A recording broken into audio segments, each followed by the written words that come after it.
আহ মনা, কি হয়েছে? কোনো সমস্যা? ওই না তো, কিছু হয়নি। বেবি, তোমার হাজবেন্ড তো অন্ধ হয়ে ভালোই হয়েছে। কিছু বলতেও পারবে না, কিছু দেখতেও পারবে না, মজাই হবে আলাদা। তুমিও না কি সব বলো। আরে দেখো না, অন্ধ হয়ে অন্ধের চশমা পড়বে তা না, কি একটা স্টাইলিশ চশমা পড়ছে। This is too much. আরে বাদ দাও না, এসব নিয়ে কথা বলে কি হবে। একদম ঠিক বলেছো। আরে কি করছো? ও তো দেখতেই পায় না। ঠিক বলেছো, ও তো অন্ধ, দেখতে পাবে কি করে? আর ধুর।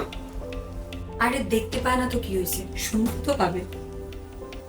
বেবি, চলো তাহলে আমরা বেডরুমে যাই। আরে কি বলো, আওয়াজ শুনতে পাবে না? তার থেকে বরং আমরা এখানেই থাকি, শুধু আওয়াজ না করলেই হবে।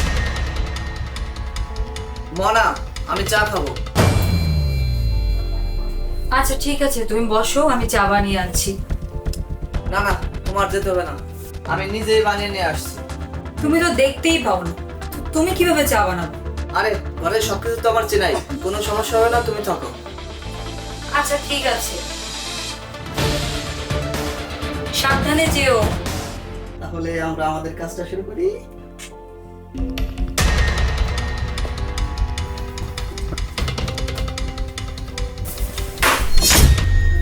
মনা, চা নিয়ে আসছি। কি ব্যাপার, তুমি 3 কাপ চা কেন নিয়ে আসছো? এক কাপ আমার, এক কাপ তোমার, এক কাপ তোমার বয়ফ্রেন্ডের।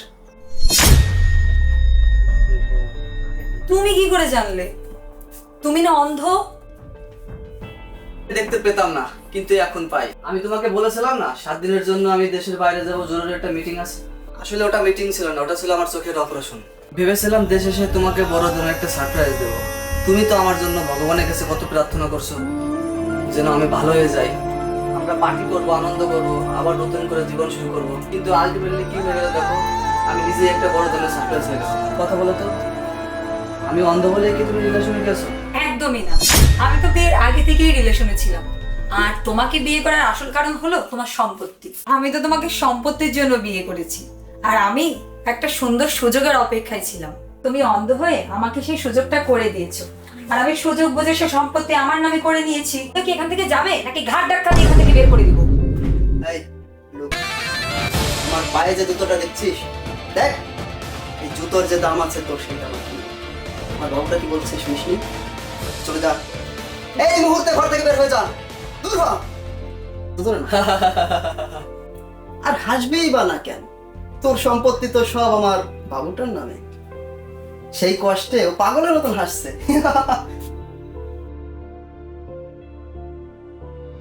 আর তোমাকে বিয়ে করার আসল কারণ হলো তোমার সম্পত্তি। আমি তো তোমাকে সম্পত্তির জন্য বিয়ে করেছি। কি এবার তো সব শুনতে পেলে? জাস্ট একটু কি আমার দরকার ছিল। আমি এই প্রমাণ নিয়ে থানায় দেবো, আর আমার সম্পত্তি কিভাবে ফিরে নিতে হয় সেটা আমার ভালো করে জানা আছে। আরে তুই কি আমাদের এতই বোকা মনে করিস? তুই তো পুলিশের কাছে তখনই যেতে পারবি যখন তুই এখান থেকে বেরোতে পারবি। বেবি ধরো তো okay. Wait wait wait wait wait, সেটার প্ল্যান বি আমার জানা আছে, তোমরা ধরার আগে আমি চলে যাবো।